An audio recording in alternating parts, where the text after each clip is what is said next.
আসসালামু আলাইকুম। সোশ্যাল মিডিয়াতে একটি ভিডিও ফুটেজ দেখে বেশ খানিকটা বিস্মিত হয়েছি, আটকে উঠেছি। বিশ্বাস করতে পারছিলাম না, বিশ্বাস করতে চাইছিলাম না। মনে হচ্ছিল যে বিরোধী কোনো গ্রুপ এটি মেক করেছে। পরবর্তীতে ফুল ভিডিও ফুটেজটি যখন সামনে এলো তখন সত্যি সত্যি অবাক হয়েছি। তার কারণ আগের ফুটেজটিতে সম্পূর্ণ চিত্রটি ছিল না, শুধু পায়ের ছবি ছিল। আমি আসছি সে বিষয়ে। তো তার আগে একটু বলি যে রাজধানী মিটফোর্ড হসপিটালের সামনে মধ্যযুগীয় বর্বরতায় যে হত্যাকাণ্ডটি ঘটল তার প্রতিবাদে রাজধানীর ঢাকা কলেজের শিক্ষার্থীরা প্রতিবাদ মিছিল বের করেছে, বিক্ষোভ মিছিল বের করেছে, তারা বিক্ষোভ প্রদর্শন করেছে ঢাকা কলেজের শিক্ষার্থীদের ব্যানারে। নিঃসন্দেহে এটি ভালো লাগার কথা যে তরুণ সমাজ বা শিক্ষার্থীরা কিংবা কিশোর সমাজ তারা যে কোনো অপকর্ম অন্যায়ের বিরুদ্ধে প্রতিবাদটা এখনো করছে। তারা স্লোগান দিল, চাঁদাবাজের কালো হাত ভেঙে দাও, গুড়িয়ে দাও, 24-এর বাংলায় চাঁদাবাজের ঠাঁই নাই। তাও ভালো কথা। আপোষ না সংগ্রাম, সেটিও ভালো কথা। কিন্তু ঢাকা কলেজের শিক্ষার্থীদের সঙ্গে আইডিয়াল কলেজের শিক্ষার্থীরাও যোগ দিয়েছিল, তারাও স্লোগান দিয়েছে।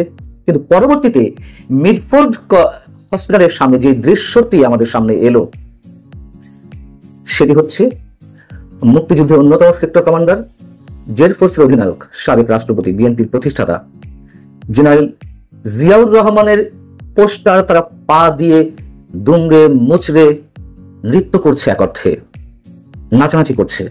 তারা সেই পোস্টারে আগুন ধরিয়ে দিচ্ছে। বিএনপি যেসব পোস্টার আশেপাশে ছিল, ব্যানার ছিল, সেগুলো ভেঙে চুরে নামিয়ে ফেলছে। প্রতিবাদ তো তারা করতেই পারে এই শিক্ষার্থীরা, কিন্তু এই প্রতিবাদের অবশ্যই উদ্দেশ্য আছে। আমি যেটা প্রথমে বলছিলাম যে এই ভিডিও ফুটেজটির প্রথমে যেটি আমার চোখে এসেছে সেটি শুধুমাত্র পায়ের ছবি দেখা গিয়েছিল। আমার কাছে মনে হচ্ছিল বিশেষ কোনো গোষ্ঠী এটা নিজেরা ইচ্ছাকৃতভাবে তৈরি করে ছেড়েছে বিএনপির বিরুদ্ধে এক ধরনের বিএনপিকে উস্কানি দিতে। এবং আমার কাছে আমার কোনো বন্ধু ফোন দিয়েছিল যে ফুটেজটি কোথাকার। আমিও মজা করে বলেছি এটা তৈরি করা, হয়তো ভারতে বসে কেউ তৈরি করেছে বা দেশের বাইরে থেকে তৈরি করেছে।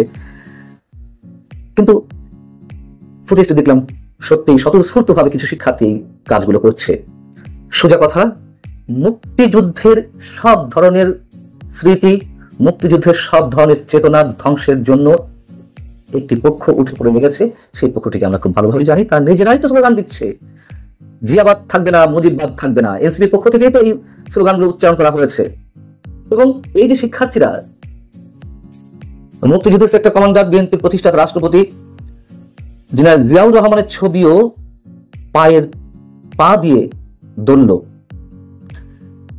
এরা কি তারাই যারা বঙ্গবন্ধুর ভাস্কর্য ভেঙেছে? এরা কি তারাই যারা মুক্তিযুদ্ধের যে স্মৃতি বিজড়িত স্মৃতি চিহ্নগুলো রয়েছে তার দুমড়ে মুচড়ে দিচ্ছে?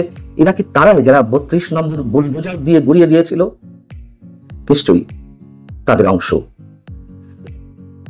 এবং আমি মোটামুটি অনেকখানি নিশ্চিত এই ছাত্ররা, এই শিক্ষার্থীরা তারা ইতিহাস সম্পর্কে কিছুই জানে না। তাদেরকে উত্তেজিত করা হচ্ছে, বিশেষ একটি অংশ তাদেরকে দিয়ে এগুলো করাচ্ছে, যে অংশটি দেশের স্বাধীনতার বিরুদ্ধে উঠে পড়ে লেগেছে, স্বাধীনতার যুদ্ধের বিরুদ্ধে, চেতনার বিরুদ্ধে। এবং এই জায়গাটিতে এসে এখন বিএনপি কি বলবে আমার খুব জানতে ইচ্ছে করছে, তাদের বক্তব্যটি কি।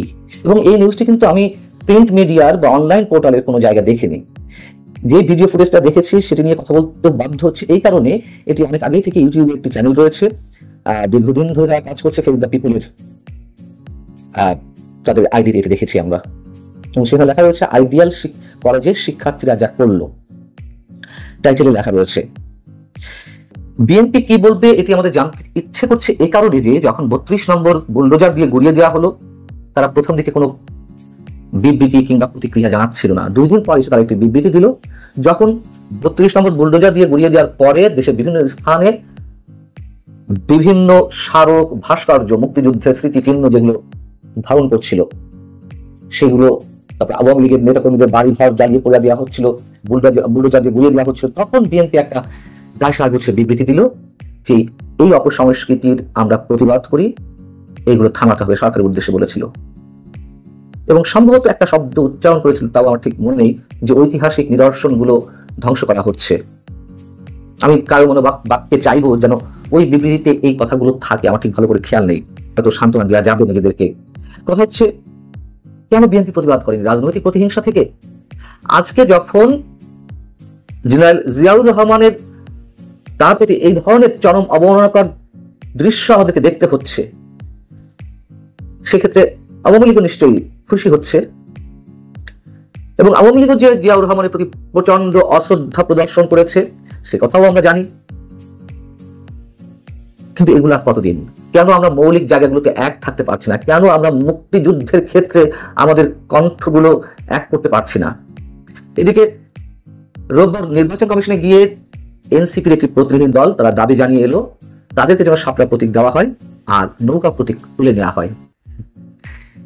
এই তো সেই নৌকা প্রতীক, আওয়ামী লীগকে স্বীকার করুন আর না করুন, এই নৌকা প্রতীকে আওয়ামী লীগের সংখ্যাগরিষ্ঠ নিরঙ্কুশ বিজয়ের মাধ্যমে যে ইতিহাস রচিত হয়েছিল সেটিকে পাকিস্তানিরা স্বীকার করতে চাইল না, তাই না? আওয়ামী লীগের হাতে ৭০ নির্বাচনের পরবর্তীতে ক্ষমতা দিতে চাইল না, এবং সেখান থেকে একটি স্ফুলিঙ্গ দাবানলের মতো ছড়িয়ে পড়লো এবং আমাদের মুক্তিযুদ্ধটা শুরু হয়ে গেল।